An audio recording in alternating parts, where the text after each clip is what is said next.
We have the hard-hitting Glory middleweight on tonight. Wayne Barrett, how are you doing today, man? Hey, doing awesome, guys. What's going on? Not too much. I'm doing fine. Let's get straight into it. I do want to get into your upcoming match against Jason Wilness at Glory 18 in a little bit. But first, I wanted to talk about your early life in the sport. I read an interview actually where you said that martial arts movies really inspired you. Were there any movies in particular that stand out as a source of inspiration to a young Wayne Barrett? Yeah, I'm a big fan of Van Damme's Bloodsport and Lionheart. Those are two movies that get me in the zone. Bloodsport. That is one of my favorites too. Did you watch much of like the Asian genre, Bruce Lee, Enter the Dragon, all that? Oh yeah, I mean absolutely. I've watched a lot of Enter the Dragon is absolutely a classic. You know, Jackie Chan. Rumble in the Bronx. Like all the old school Jackie Chan stuff. I'm into like old school stuff. I'm talking about like old school Wu Tang. Like karate movies where they've got like the bald head and just like the really long ponytail in the back. Yeah. Like when you get into karate flicks, it's like guys like Invincible Finger, Eagle's Claw. You know what I mean? Like stuff like that. Yeah. Like those really are the ones that do it. I mean, now that I look back on it, I mean the cinematography was terrible, and they put powder on their hands to make everything look awesome. But as a kid, when you see it, you think that you can fly off the buildings and you can, disappear and walk quietly like a ninja. So Like all that stuff superhuman in the past stuff. helped me. Yeah. Cool. So you just decide to start training, but what was the moment when you realized, like, wow, martial arts is something I could really make a living doing? Like, this could be my career. It's funny. I never really thought of it as a career or making a living. I mean, whenever I fight, I just do it. I just do it for myself. I never really have to do it for anyone else. Becoming a professional fighter to me was just something that I wanted to do. It really wasn't because I wanted to pay bills or do anything. All right. So, yeah, you trained a bunch of styles growing up, boxing, karate. What was it about kickboxing that made you want to go in that direction? I mean, kickboxing has always been fun. And kickboxing has always been exciting to me. Watching guys over in Europe, like Tyrone Spawn, Gohan Saki, Yeah. and even to really take it back. I mean, really Ernesto, who's Raymond Decker. Yeah. Now you're taking it back. What's his name, Cayman. But I was really taken into it. There's a gentleman in Europe called Ray Sugarfoot, and I saw a video of him from a buddy, and man, I was hooked. This guy was in and out. He was doing his thing, and he was fighting a really tough guy that just kept pressing forward. And his name is Dita. Like these are old school names. I mean, guys like like real old school heads would remember in kickboxing. And I just so happened to just run across their tapes, and just really sparked the interest in me. But I am a Muay Thai guy first, so I will tell guys that I do respect Muay Thai. I love everything about Muay Thai. I love the sweeps. I love the clinch, the elbows, the knees. And, it's just that kickboxing also honors, where I come from and where, is my boxing background. Yes, Cepho. He's got one of my favorite nicknames in kickboxing for sure. Sugarfoot is perfect. Yeah, I wanted to ask, because we do cover kickboxing, but it is mainly a mixed martial arts centric show. Did you ever think about pursuing mixed martial arts instead of kickboxing? Absolutely have an interest in all combat sports. Oh, you still Right now, do. Nice.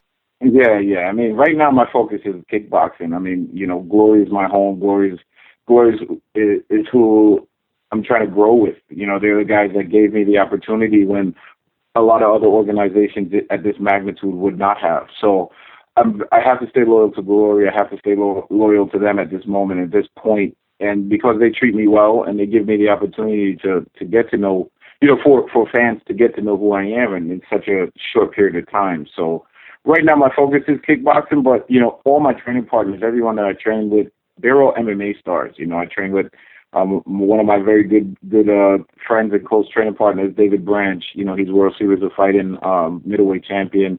I train with Liam McGarity. He just won the Bellator 205 championship.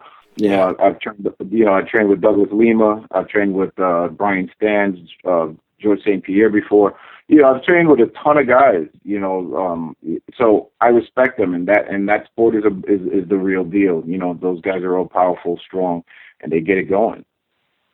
Out of all those guys you just mentioned, who's been the most difficult training partner you've met up with so far? That's a great question. One guy I really don't like. Nah, he's my good friend too. This guy that is there at kickboxing though, but I didn't mention him. It's Uriah Hall in the UFC. He's a really good buddy of mine. But he's just like me, man. The guy's explosive. The guy's got better. He's a karate background guy, and he went all the way. I mean, the guy's just annoying. He's got good footwork, and he is the fastest person I've ever went up against. Yeah, he's another Jamaica Queens guy. We've had him on our show I think 2 or 3 times. Really nice dude. Yeah. You go 19-1 in kickboxing as an amateur, have a successful pro debut, and then you join Glory Kickboxing. Was it nerve-wracking at all for you to be signed by Glory, who has a pretty stacked roster of tough middleweights? At the moment when Glory came around, I don't think that, the difficulty and things of that aspect were ever on my mind. It was just more, I made a decision once I turned pro to go with it as far as I could. I gave myself 2 years, in my own little, short-term goals kind of list to see if this was exactly what I wanted it to be. And I said, hey, I'm going to give it 2 years, and if it doesn't go where I want it to go, then, I'll do something else. But the minute I became pro, things just started happening. And I can't look back. To say I'm not anxious, at first I was, but now it's a business. Glory has helped me to be on the big stage so many times now that I understand it. I understand what my job is, and it's to go out there and fight. And it doesn't matter who you put in front of me. It's my job to be ready and to go. Yeah, and you started out white hot. You go 3-0 in your first 3 Glory fights, and then it's announced that there's going to be an 8-man middleweight championship tournament. What was your first reaction to learning that you'd be a part of that? Well, as an amateur, I was used to the tournament style. It's, like you show up and you show up, ISK, WK kind of stuff, and it's like 3 fights, 4 fights in one day. So I was already really used to that.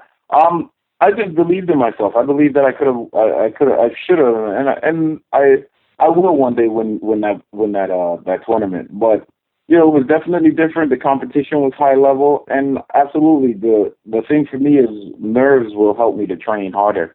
And, it definitely gave me a little bit of nerves, but it also gave me, a lot of direction. Yeah. I was actually going to ask if you had fought multiple times in a single night before that. You obviously had. What is that experience like, and how does it differ from, say, a night like Glory 18, where for sure you only be fighting one time that night? Oh, man. I mean, to me, I like either one. But because it was such a long layoff for me until the tournament was announced, I really just didn't like how long of a layoff I had. Like Artem was really smart. He was the only one out of the bunch, go figure, who had a fight about 2 months or like a month and a half before the tournament, so he could be sharp. Everyone else, we just kind of were just waiting. Even though I wanted to fight, I requested to fight so many times, but they didn't want us to get hurt, prior to the tournament.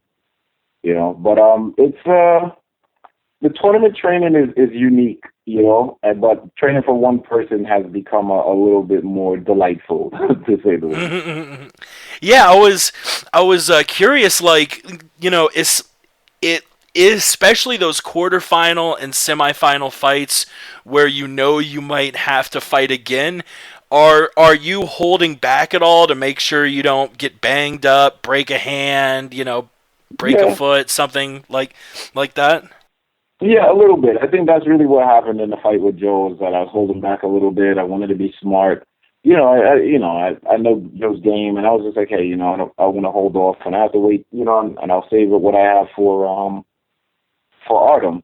But it's lesson Yeah. learned, and it's part of growing. Everyone talks about just being in the ring and winning, but sometimes it's not. It's so much more. And I think I was on such a tear that I needed to be reminded that hey, it's not just about winning. You've got to be mentally ready for every situation, and being a professional and being at this level so fast has helped me to understand that, and I've been growing, rapidly fast. I think if this was like high school, if these are some AP classes, I'm going through really fast.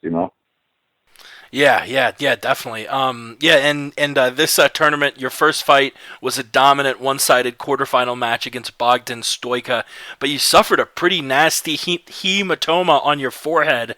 Oh Were my you goodness. worried? Were you worried that you wouldn't be able to go on because of that lump? You know what? I felt it. So when it happened, I thought I was cut over the head. Like I was Yeah. on the sidelines and like touching my forehead, and I was like, God, am I cut? And I couldn't tell. My head was throbbing, and and all I knew was I didn't want anyone to hit me in my head right there and then. So so I was like, man, I got to start hitting this guy harder. Because like you said, I was holding back. I was being really smart with him in the first two rounds, but I was like, oh my god, my head is thumping so bad. I just got to start hitting this guy for real, and just started hit him for real, and got the knockout. And when I went upstairs, my coaches just did a really good job. There was no mirrors, so I couldn't see my head, and I was like, what is going on? Why is That's everyone just probably a holding? good thing. Yeah, no, it was an awesome thing. But what a lot of guys don't know is when I came back down to fight Joe, they had Mike Lemire, who was the alternate, who won the reserve match, all dressed up, and because everyone Wow. anticipated that I wouldn't do it. And I was like, no, no, no, we had a quick little tiff like back there, not between me and Mike, but just between like the commission and everything. And we are like, listen, no one came to us and told us that. No, they didn't even come to inspect me. They just I anticipated I wasn't going to be able to come out, which wasn't cool. So Yeah, yeah, yeah, I was really impressed. You moved on to the next fight. It straight up looked like you had a golf ball just sitting under your forehead. dude, It that, was that thing was huge, man. I had such a yeah. like it was just throbbing. I was like it's like an alien. It was just growing, man. It was just growing. Yeah, well, and let's move on. Yeah, you were able to move on to the semifinals, and you faced Joe Schilling in an insanely entertaining fight. Frankly, I thought you won 29-28, but judges awarded Schilling with a split decision victory. I think crowd noise factored a lot into that judge's nod. But what were your thoughts on that fight against Schilling? Absolutely disappointed, but also, as much as I don't like to say too much, I don't have any personal beef with Joe, but I mean, listen, I'm learning, right? And he gave me my first big test in Madison Square Garden main event, and he gave me also my first professional loss. Controversial or not, a loss is a loss, and it's a learning experience, and whatever. This guy's in my life to teach me stuff, and I'm learning. I was really ticked off for a long time about it. It disappointed me. My dream was to stay undefeated. My mindset is an old school boxing mindset where I believe that guys go undefeated their whole career, and when you take a loss, you're pretty much a wrap. But I have to start finding the silver lining, as they say. And I look back at a ton of guys that had great, amazing careers. George St. Pierre lost to Matt Hughes. George St. Pierre also lost to Matt Serra because he took him lightly. But that guy's still an awesome guy. I like boxing. Guys like Bernard Hopkins. He lost his first pro fight ever. Now look at that guy at 48, still beating ass. And it just goes on and on and on. John Jones was on the tear, and then he got disqualified, and got a loss in his career. So it's not always about the actual career. No one can be Mayweather, and have this illustrious undefeated career.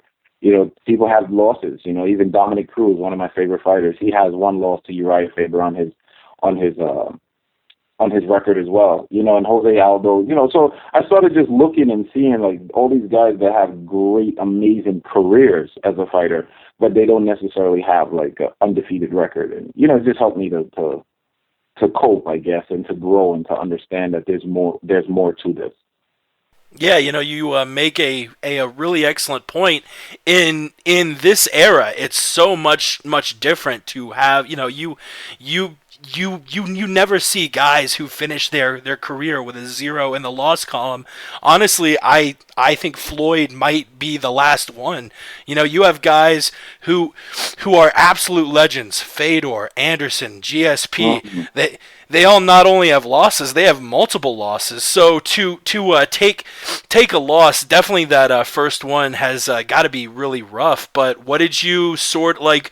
What was it that let you sort of get over that hump and start focusing, on future opponents like the upcoming one next month at Glory 18? I mean, it was really just time, and I think everything happens with time. I think I had enough time to focus. I had enough time to sulk and be a baby, but I knew I've been watching fighting for a while, and I study not just guys in the ring. I studied demeanor, and I study how they carry themselves.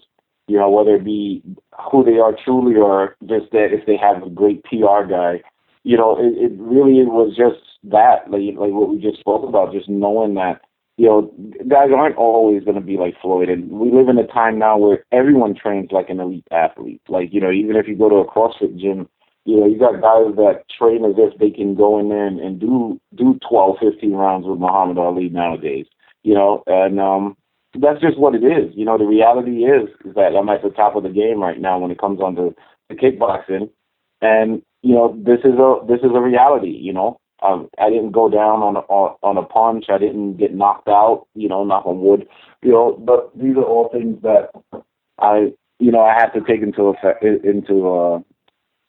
to factor in, into my decision to move on and just not cry over spilled milk. Definitely, yeah. And you actually did mention that you defeated Joe Schilling once before back on your turf at Glory 12. Do you have any desire to have a rubber match with Joe anytime soon? Joe's the only guy so far that I've never knocked out, as a professional. So yeah, it definitely lingers in the back of my head to get that job done. Sure. I bet. Just a few more questions left. Your upcoming fight is going to be at Glory 18. Takes place on November 7th on Spike TV. You take on the young Dutch fighter Jason Wilness, who has a ton of fights under his belt. How have you been prepping for this fight, and what are your thoughts about your upcoming opponent? Jason Willis is a good guy. He does a lot of really great things. I like his boxing. I like his demeanor. He's a guy that, he's just going to keep pressing forward. There's no backpedaling on this guy. He likes to come forward. He likes to throw the left body shot. Likes to throw the inside leg kick. Likes to just chop at the legs, and he keeps his hands up when he kicks really well. I think for Jason, I haven't really changed anything. We just having a great time. Staying healthy is a really important aspect I found out to training. And, I'm healthy. I'm 100%, no injuries, no aches. And, that alone makes me feel great about this fight. But, for Jason, I've done my homework. I watch him a lot. I see what he does, where he makes his mistakes. And I know what he does and he doesn't like to do in the corner, in the ring. So, it's going to be a great night. It's going to be my night. Again, it's a fight. Anything can happen. I acknowledge that. But, the thing about me is I know how to fight. I know how to move. I know how to control the ring. And, he's got pressure on him to win. And I know that the first round, he's going to come out there and try to unload on me like a freaking M16. I'm just going to have to weather the storm, and he fades out after the first round all the time. He tries to impose his will and hits really hard, but then, second and third round, he's not the same guy. I mean, his output is high, but the power is not there anymore. Yeah, I heard a pretty interesting interview with you where you were saying you really like to make adjustments inside the ring, be like water. What Like how much of the fight is homework and preparation and knowing what he's gonna do, and what percent is just reacting to what he's actually doing inside the ring? I'll be totally honest. During training camp, it's 90. I'm mental. I'm watching him. I'm seeing everything that he does, and it goes, it goes, it goes. And the night of the fight, it never fails. It is all reaction. There is no game plan.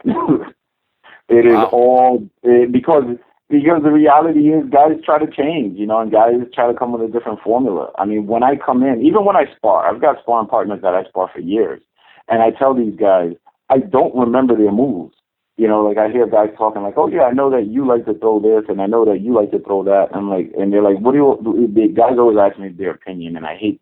And sometimes I hope they don't think that I'm just trying to belittle them. Guys like, "Wayne, you see anything that you can help me with?" And I always answer, I say, "I really don't. I really wasn't looking for anything." And it's not being rude. It's just that Yeah. I don't like to build a memory bank of people's moves, because I just want to be able to see it, react, and that's really that's always been the theme. I train with my coaches, but whenever I do my own individual training, it's just I just want to be loose. I may know the guy for 4 or 5 years, and I act like I just met him. I don't know how he's going to throw. I don't know how hard he hits.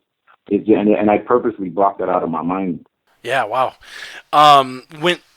When it comes down to it, if you get that W next month, do you think you should be given a title shot against Artem Levin? I mean, I believe that I will get that title shot, and I believe that I have to do my job. A title shot will be great. Right now, my job is to get through Jason Wilness. That's my job. That's the mission at hand right now, and that's my focus. I'm only focused on him at this moment, at this point in my career. Getting past Jason Wilness is something that must be done. This is my mission right now. The belt will come to me as long as I do my job. And that's the mindset that I have. I do my job, I will get that belt. And, a fight against Jason Wilness and a decisive win, a knockout, a KO of Jason Wilness definitely will put me into a contention. I know I'm already in contention, but I like people, in this business, people, need to see you keep fighting and to give validation. I know who I am. So I just want to keep fighting for the fans and keep fighting for the naysayers and the people that don't believe that a guy with 6 fights can contest a guy like Artem Levin. I like it. Levin versus Barrett is a fight I really, really want to see. Final It's a fight question. I want to see too. uh, last last question. I wanted to ask you about that Adidas sponsorship. Obviously, a big name brand. So congratulations on landing that. I'm curious Thank you. though. Did you have to go through your closet and throw away everything you own that had a Nike swoosh on it? Oh man, I'm learning that when you get these big contracts, you get phone calls like, "Hey man, I saw a picture and you weren't in your Adidas stuff going on." I was like, "Oh, yeah." So definitely, Big Brother's definitely watching in these terms. But Adidas is a great company. I was fortunate enough to land a deal with them, and these guys take care of me. And the least I can do as an athlete, as a young, humble, up and coming guy is honor, their request. And, if all I have to wear is Adidas, then listen, that's just what I have to do. There are a ton of guys that would kill for this opportunity. And, listen, it took a little bit of a transition to understand like how this world works, but, someone spending money and giving you stuff and you just got to make a phone call and you get everything that you need. I mean, I got to be able to play ball too, So yeah, I'm pretty much Adidas out right now, down to even the boxes. Well, man, it has been an honor to have you on the show. Any plugs, sponsors, anything like that you'd like to shout out before we let you um, go? Hey man, I just want to say thank you to all the fans, to everyone that's supporting kickboxing, to yourself. Obviously to Adidas Combat Sports, those guys are getting behind me. Really not Rocking Wellness, another great sponsorship. My coaches, Jason Stroud, shout out to all my training partners and all the guys on the Win team. And November 7th, guys, tune into Spike TV and watch me do my thing and watch a lot of other talented young men and individuals do their thing as well. Follow him on Twitter at one Wayne Barrett. That's the number one Wayne Barrett. Barrett has 2 R's and 2 T's. And everyone listening, tune in to Spike TV Friday, November 7th, 9 p.m. Eastern, to see Mr. Wayne Barrett lay some lumber. Wayne, thanks again. It's been a pleasure. Thank you guys, man. God bless. See you, man. All right.